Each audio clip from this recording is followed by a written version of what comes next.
আসসালামু আলাইকুম। Automobile technology Bangla video সিরিজে আপনাকে স্বাগতম।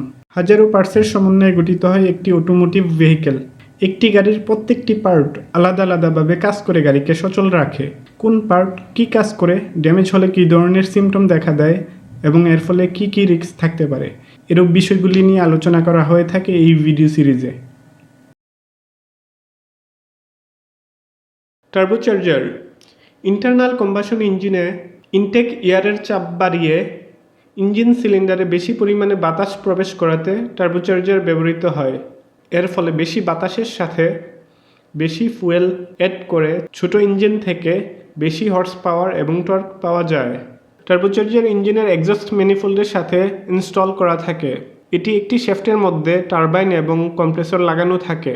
ইঞ্জিনের এক্সস্ট গ্যাস টারবাইনকে ঘোরালে এর সাথে সমান আরপিএমে কম্প্রেসর ঘুরতে থাকে, ফলে অধিক পরিমাণে বাতাস পাম্প করে ইঞ্জিন সিলিন্ডারে প্রেরণ করে।